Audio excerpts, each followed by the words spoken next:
Bali Hi from South Pacific. Hey, folks, it's Andy again. We're talking about style. Style. What is style? Well, style to me is all the human that you bring to the music.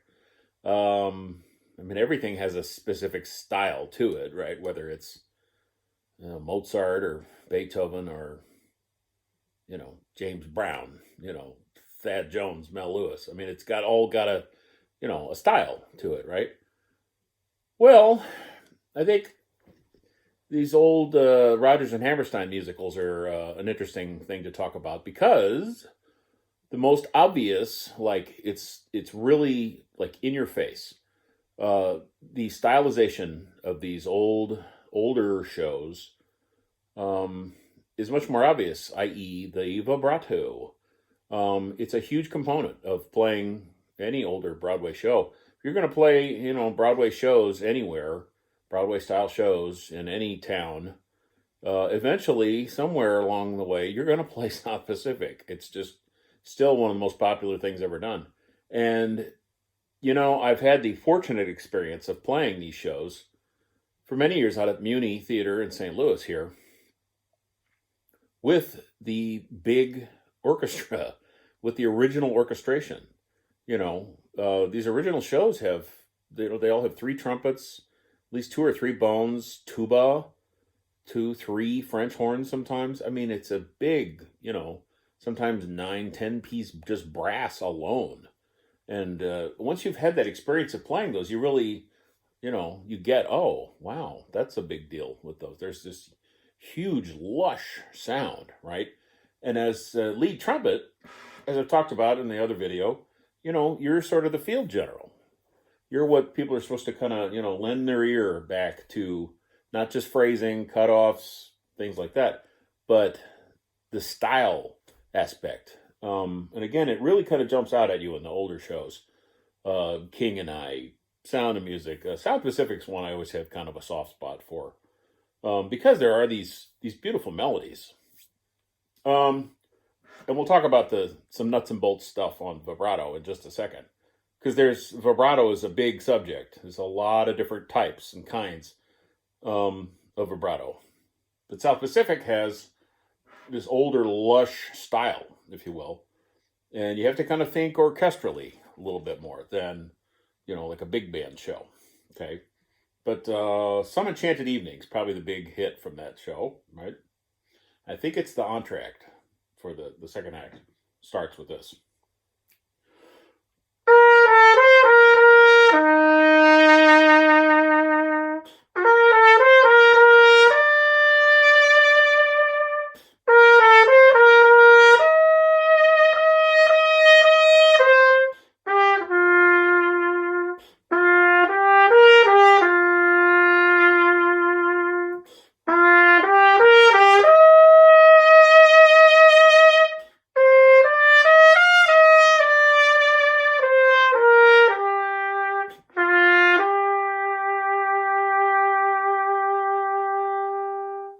There's a cool French horn counter line there that it's beautiful writing. It's just, I dig it.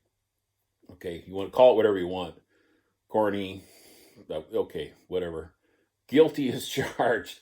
I grew up in a house where we listened to ragtime all the time, so nothing phases me, man. I love these old shows. And the vibrato is the style of that kind of show, okay? Wouldn't find that on Wicked, okay? Any more modern show the last number of years. Very different. They're a very different animal. The show like South Pacific features what I would call a wider kind of vibrato. Okay, and when I'm doing vibrato, it's all here. It's all embouchure adjustment. Okay, it's all here. There's different. Everybody plays differently, and there are a lot of players who are, once they're set, they're set, and there's no like motion happening. I am the opposite of that. Okay, I really feel like the embouchure has to be really kind of loose, if you will. Has to be, be able to manipulate it. If you can do some bent notes studies, I've got several in my book, Trumpet Mania, but essentially the bending pitches are a great way to get you moving things, right? Not just being real static with the chops. Okay, so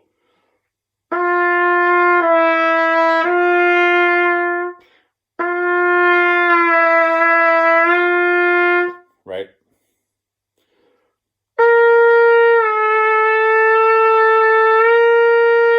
Getting as much sound through the bent note, if you will, as possible. Okay, that gets you have to jut the jaw. For me, the jaw is the whole, the bottom half of the chops here. I can't see it amongst all my hair. But, it's getting there. An audition for the new Game of Thrones series. Anyway, but I digress. So embouchure adjusted. Take a long note. Okay, the moving notes, the eighth notes, you're not going to do as much. Okay, there's just not time, right? But the held pitches are where you're going to see that. So on Some Enchanted Evening, right?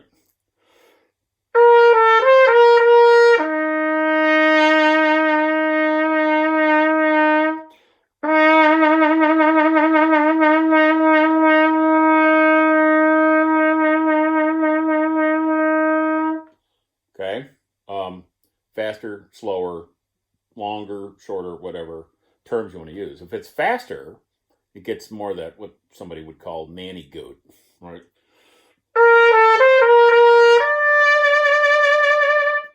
Um,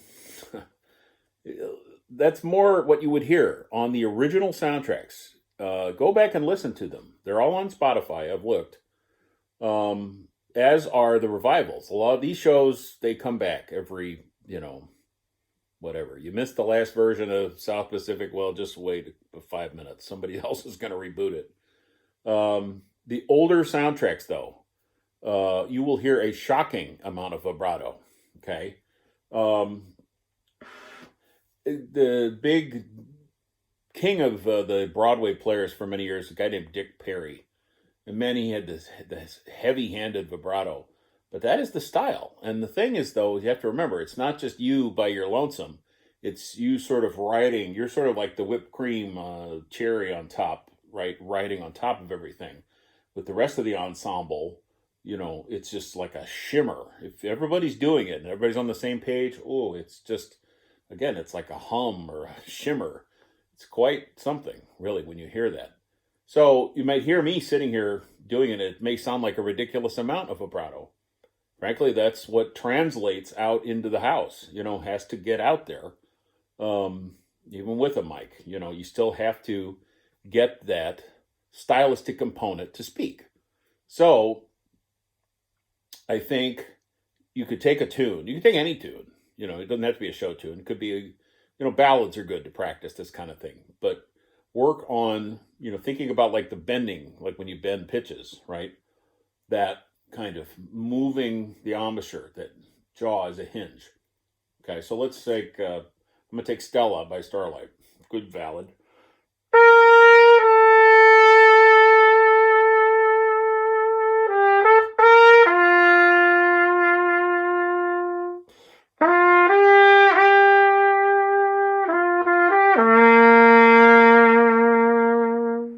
Okay, it might be, how I might play it, just to, but you can have some fun with this and practice.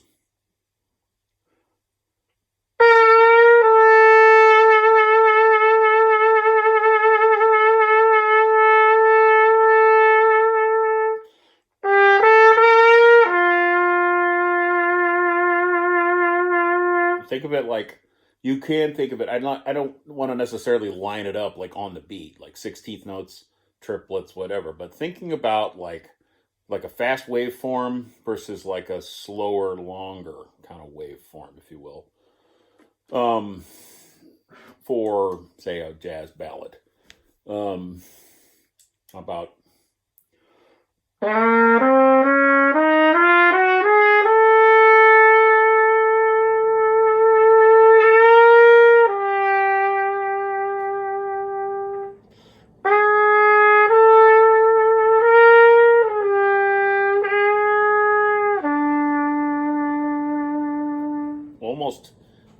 much less, obvious, right? But take a slow tune like that, and you can start. You think like, okay, quicker notes, longer notes. 16th notes, quarter note triplets. That kind of elongating kind of that sort of elongated kind of vibrato.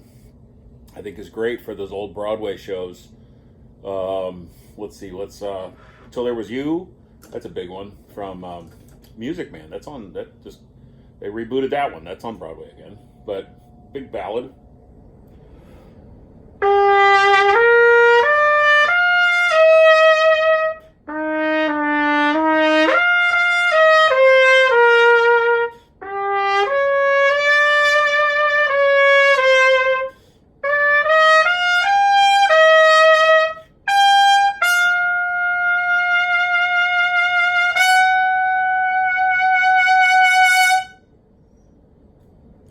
Squeak from Bessie in the other room. Okay, so that's more that sort of longer, slower vibrato if you're talking about. Okay, and it's you have to play with this stuff. Okay, you don't know any ballads? Find a real book. Anything will work. Okay, and just start that kind of experimenting. But I'm telling you, that's just the physical nuts and bolts component is one part of it. But the other big component of this is the listening. Listen. You've got to listen. People come to me to have a lesson on a particular book they're working on, whatever lead book, Broadway book they're playing. And my first question is always, did you listen to it? And usually I get that, crickets. I'm like, no. Well, you have to treat it exactly the same as if you're playing in an orchestra. If you're playing jazz and trying to rip a tune, this is no different. In fact, so much of my education as a lead trumpet player, okay, has come through listening, okay? Not just to recordings, yes, millions of recordings, but also to players. I had the incredible good fortune. Here's a quick story about a local, if you're not from St. Louis, this name may not mean much. But I had the incredible fortune of sitting next to a guy named Bob Ceccarini, okay? And now here's the story. We played a weird new Andrew Lloyd Webber version of Wizard of Oz, of all things. And he wrote a couple new songs for it, and I thought it was silly because you walk in the building and you know what the best song in the book is. But we played at the rehearsal, and I'm playing Over the Rainbow.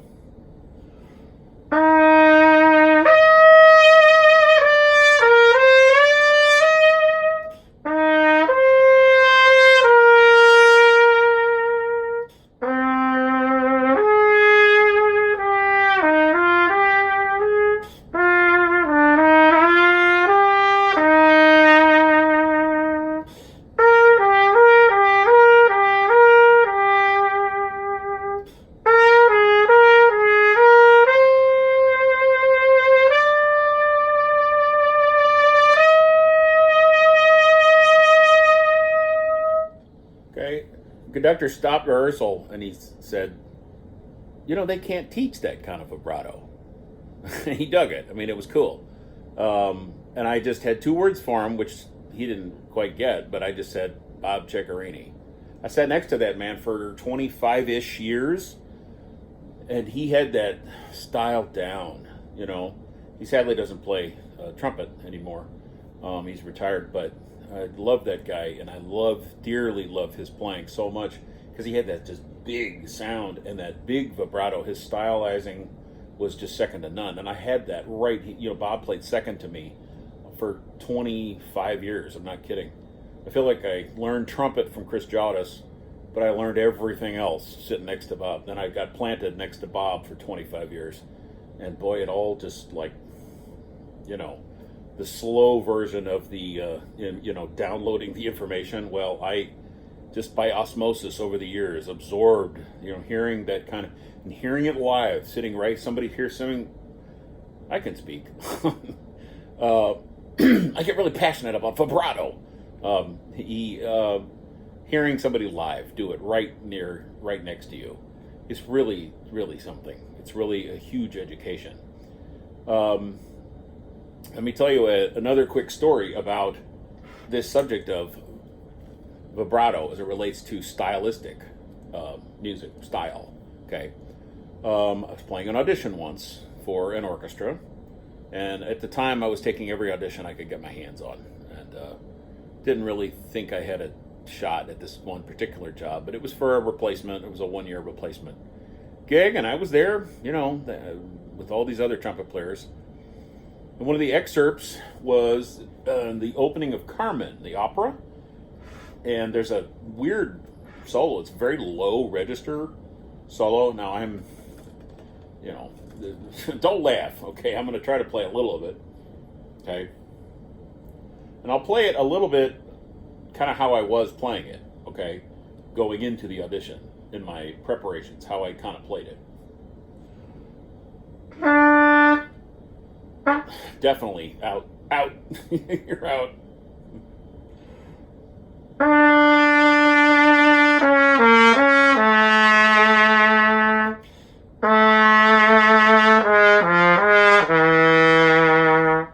Now, I won't play the next part because it gets into a weird loud. You got to get down to a pedal F and then the A flat, and it's coordinating. It doesn't work with this goofy old slide throw. It really doesn't work. But anyway, that's the excerpt. And I played it, and the low F natural, the pedal F, was not the problem. What happened was I played it, and they said, and now granted, it's happening, right? I'm sitting behind the screen, and room's quiet except for me, and audition, and heart's pumping, and they said from behind the screen, could this candidate please play this excerpt again, but with absolutely no vibrato? Well, my heart sank, because at that moment I realized I had never played it that way. I'd never consciously played it. I had listened, I guess sort of cursorily, if you will, but I hadn't really paid attention, right, to the recordings. And, I knew at that moment I was fucked, okay? I wasn't going to get anything that day other than an education, son. Right? 2 words for auditions: be prepared. Okay? Be prepared to play those excerpts any old way. They ask you to stand on your head and play them. Well, maybe not that, but you get the point. So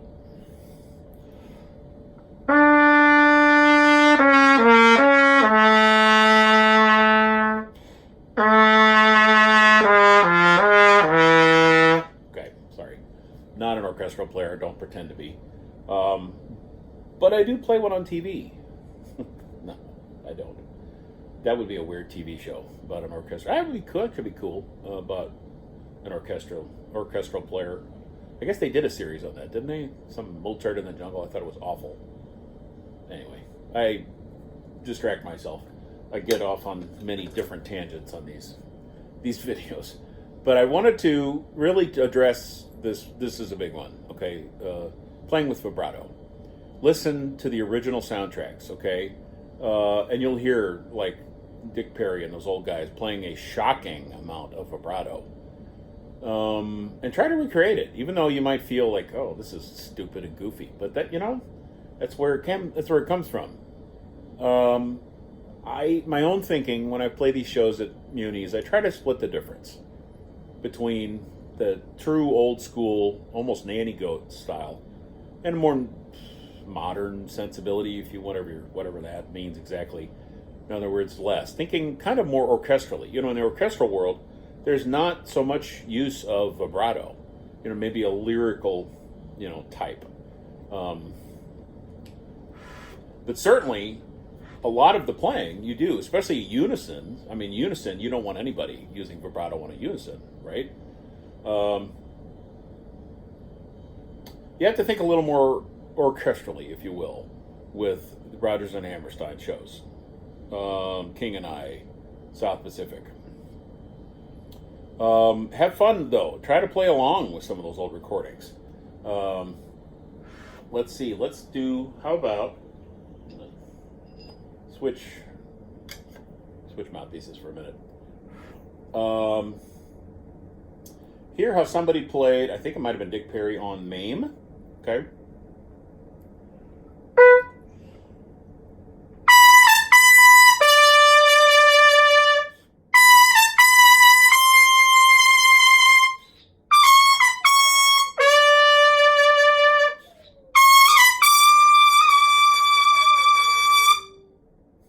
Guess he doesn't like it. Again, that like there's like a whoa, right? Um, um, I mentioned that I may have mentioned, I don't know. There are one or two places where the jaw doesn't work for me, and that's one where I start getting up into the register above high C. Okay, and if it's got to be like big and strong, the problem is this the chops here. They're too kind of clamped in, if you will, and I don't really have this right. My jaw is already pushed pretty far forward, getting into those notes just above high C and above, right? Well, that's where I'll actually do a little bit of the old school, right?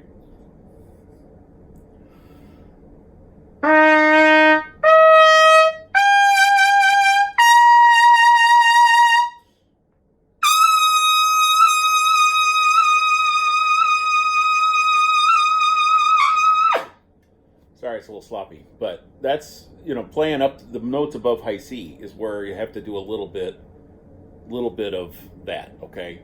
But I don't, certainly not in the more down in the wheelhouse. That's all here because again, my story of messing up the orchestral audition, right? You have to be able to play from absolutely no vibrato to the heaviest, goofiest kind of vibrato you could imagine, right? And I just can't do that. I can't control that with shaking the horn. Does not work for me. So try some long, do it with a tune. Yeah, you can play long tones, but man, I'm here to admit I hate long tones. I really hate them. They feel very make my chops feel very kind of static.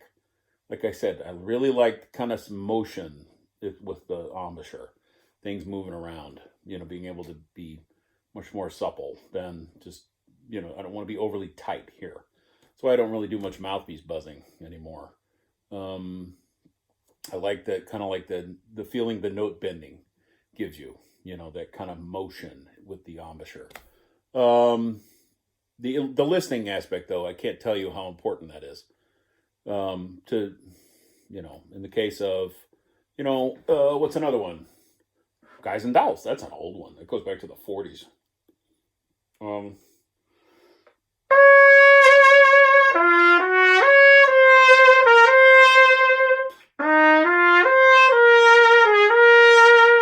Okay, that's a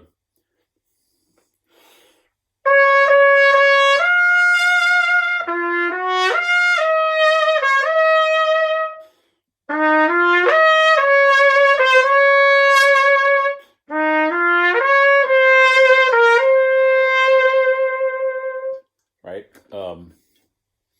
They're just fun. The first time I really started playing these old shows, like Guys and Dolls was one of the first ones I ever played. Anything Goes is another one. It's the first kind of music I ever found that I feel like I could kind of connect to somehow, and put my own kind of, have my own little voice with it, right?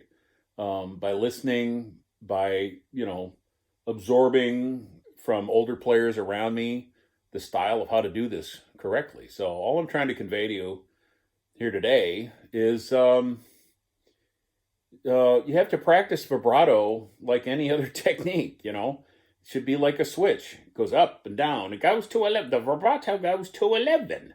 That would be the old Broadway soundtracks, right? They would be at the vibrato of 11. When you hear the newer shows, okay, you just don't hear as much. First of all, you don't have like the tune as many times, right? The old shows, Some Enchanted Evening, I mean, you reprise that, probably 8 times in the course of a 3-hour show. It's no wonder everybody remembers those songs so well, right? But the newer ones, like a show, Wicked is still a juggernaut. I've played it 5 different times, I think, and there's some couple nice trumpet moments, right? But not necessarily a big lush vibrato moment. But there's so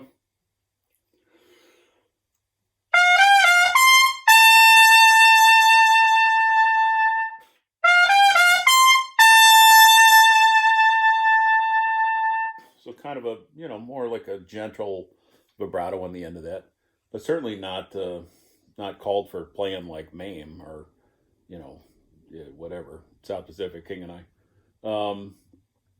Okay, so more modern shows are going to have it's just different, right? For the ones that are more commercial, they've sort of orchestralized firmly Rodgers and Hammerstein, all those, Carousel, South Pacific, King and I, King and I is an interesting one. That's actually maybe my favorite of all of them. The big kahuna in King and I is the ballet, Small House of Uncle Thomas, and hilariously parodied in the Book of Mormon, by the way. But anyway, we won't get into the Book of Mormon. Family show, folks. I know. Anyway, Small House of Uncle Thomas has this long ballet in the second act. And there's another thing I got from a note from the conductor. Gee, I got a note from a conductor? What are you talking about? But there's a very tricky technical part, okay?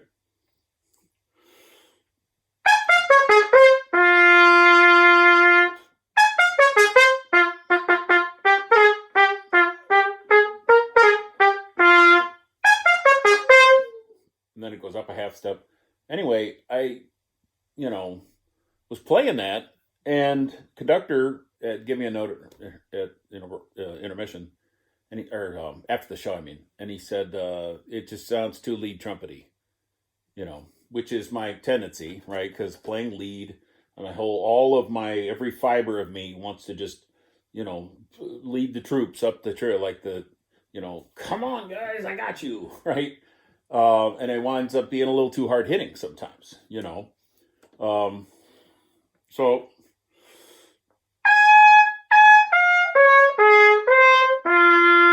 what he was telling me was those notes didn't have any pitch to them.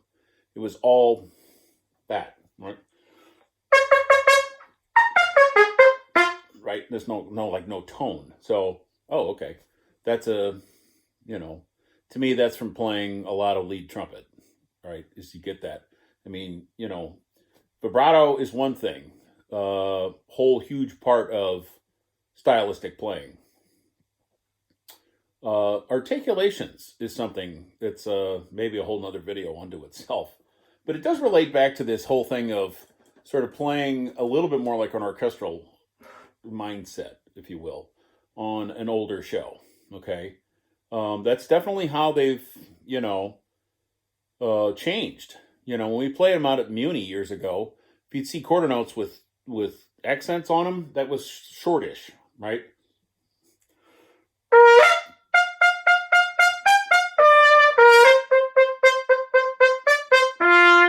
I'm in love with a wonderful guy, right, from South Pacific again. Well, that came through a few years ago.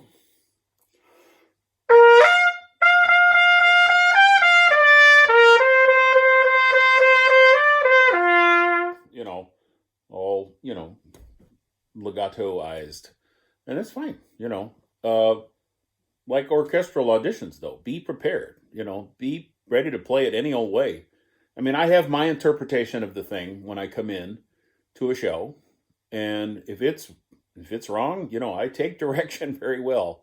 I'm not into this. No, it's my way is the only way. No. I mean, you have to take direction, and conductor comes to you, especially if he's with the show, saying, no, well, they're looking for more for this or that or whatever. Like the thing on the King and I, said, need you to sound more. He specifically said, need you to sound, more orchestral. Okay. So makes me kind of like, oh, okay, sit up straight. Reminder, that actually was very helpful. Note, is that, oh yeah, there's, a billion ways to play this stuff, and don't get locked into just one way. Like I was, talking about playing with different amounts of vibrato. Don't get set on just one, way of doing it. I've had conductors actually, believe it or not, come to me and say, no, we need more vibrato. Like, oh my God. At that point, you have to like shake a hand.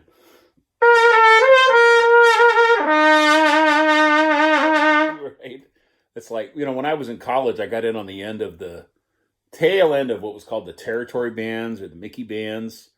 And that's how you played. You had to play some of those. That, I'm not kidding you. That, like the Guy Lombardo kind of music. Lawrence Welk, I think, had kind of that vibe. That kind of really corny, had to like like physically shake your body to get that level of corn, Had to scoop up the corn off the stage once we were done for the night. I mean, but okay, be prepared.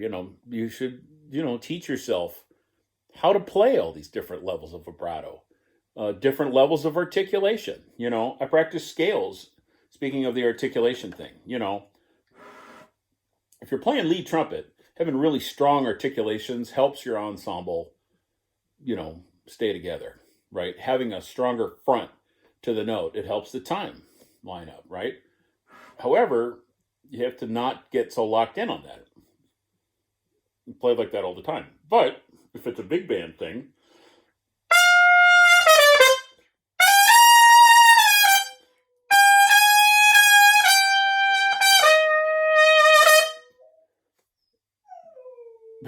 see, very unhappy. Okay, that strong front to the note. That's that great Kim Richmond chart when you're smiling. They used to do that with Jim Widener a lot. Great chart, but that strong, love that strong ta. Okay, well that doesn't work everywhere. Okay, like back to the King and I thing, right?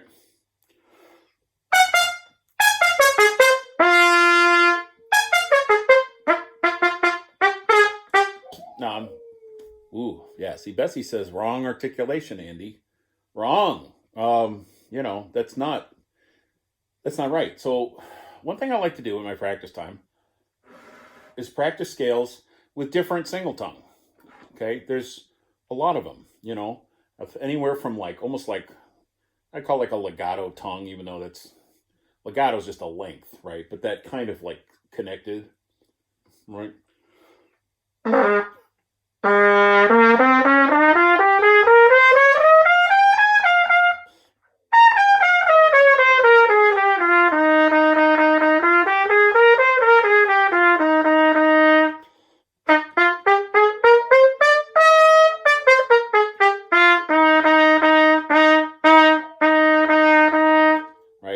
You have to, I have to make myself do this. Practice just single tonguing in different manners. Okay. You have to be flexible to different ways to do it. When it comes, it's all about music is, the overriding, thing here is what's right for the music, for the style of music you're trying to play. Okay. That's the important thing. I should say, when it comes to stylizing in a big band type of situation, in any situation, time is the number one overlord. Sound and time. Those are the two things I boil it all down to. Sound and time. And time is the grand champion, right? It all has to fit. It all has to be in time. If you're stylizing, speaking of kind of combining two things here, speaking of vibrato, a specific kind of stylized vibrato, and also doing it in time, right? You don't want the stylization you're trying to put in to something to interfere with or get you behind, right? I'll give you an example on, well, let's see, I can't think of a chart. But something like if you have a held note and then a note on the end of it. So like on the end of 4.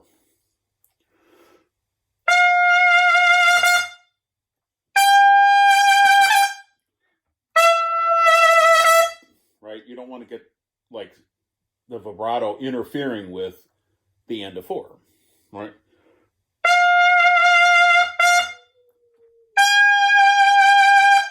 Right?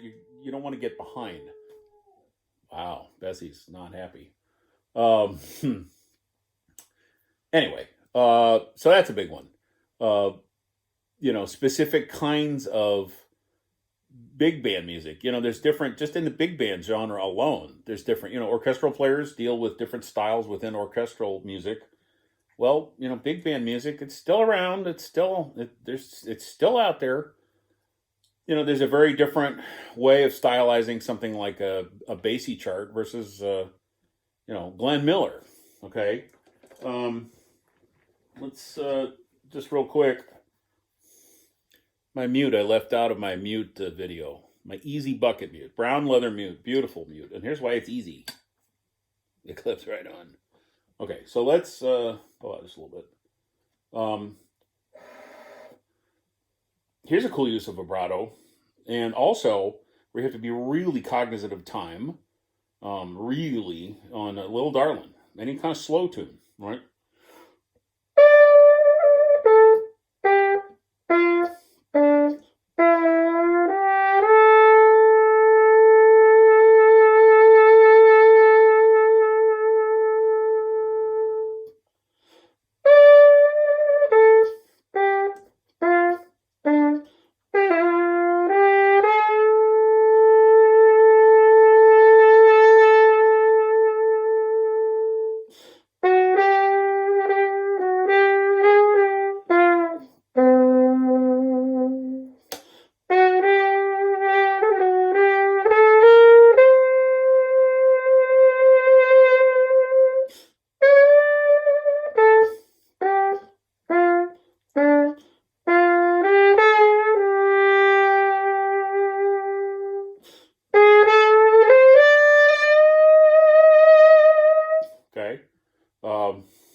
Snooky Young. Go listen to Snooky Young. I already did a whole video on Snooky, but that kind of vibrato he uses. Then there's the solo.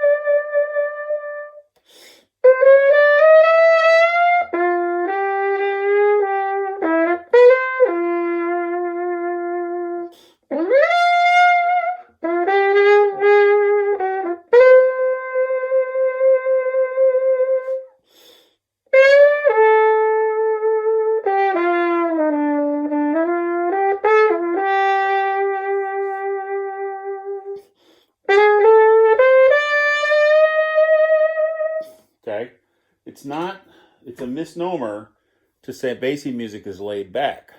It's not. You have a whole ensemble of everybody playing right here, right in the pocket. That's what makes it swing so hard. It's all about the quarter note. Just listen to how strong the quarter note is on the Basie band. It's not, occasionally there's a laid back effect, right? Where the band will kind of, as an effect, lay a lick back real far. But it's not, it's just right here. Do, do, do, do, right? Contrast that, speaking of different ways of looking at time, if you're going to play any Glenn Miller music, okay? Pennsylvania 65000, this stuff sits right up on top of the beat. I played with the GMO, couple to Glenn Miller Orchestra, not genetically modified, whatever. Okay, but on top, way on top. Okay,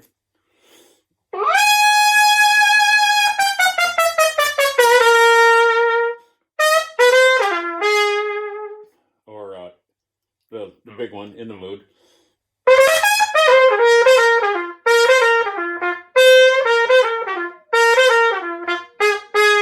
Okay. Still climbing notes on In the Mood. But it's like way out in front, like forward edge of the beat, right? As where Basie's like right down the middle, right? Playing out with the GMO a couple times. I mean, I had to get yelled at by Larry O'Brien, our fearless leader.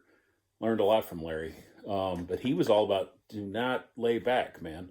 I came out and I've been, thinking I was hot shit, playing in the jazz band, and well, I didn't know anything. I didn't even know what I didn't know, right?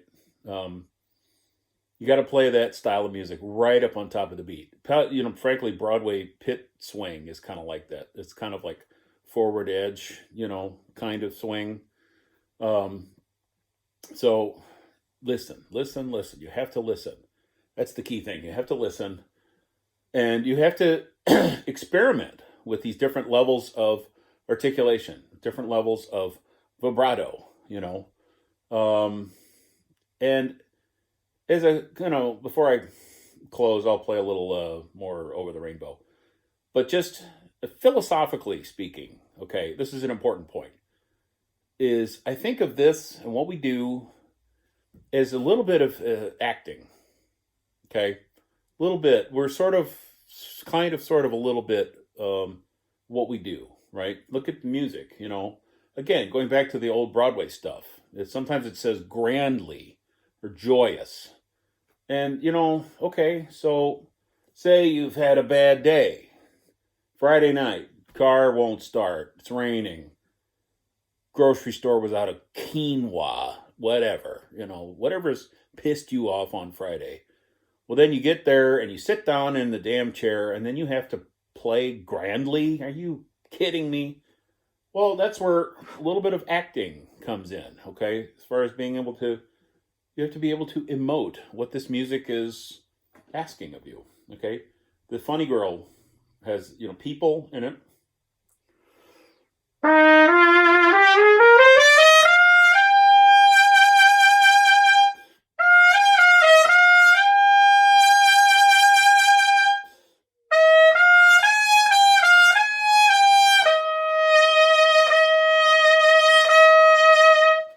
You still have to be able to play with that emotion, no matter what you've got going on here. So it's a little bit, sort of, think of it as acting a little bit, right?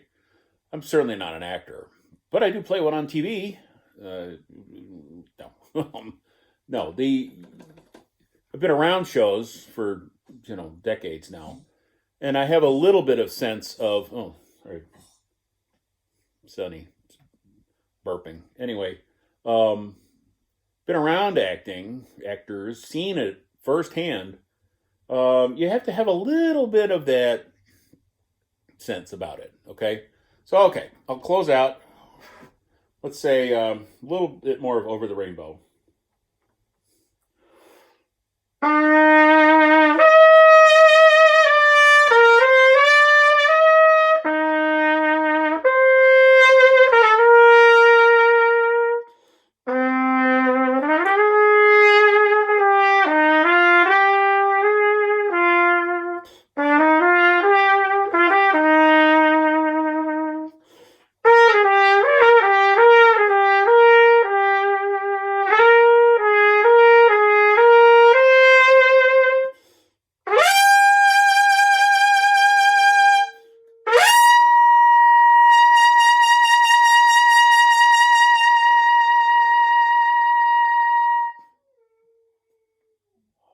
Bessie doesn't like. Anyway, there's a few thoughts on style, vibrato, articulations, just some general thoughts on style. All right, more to come later. Thanks. Bye.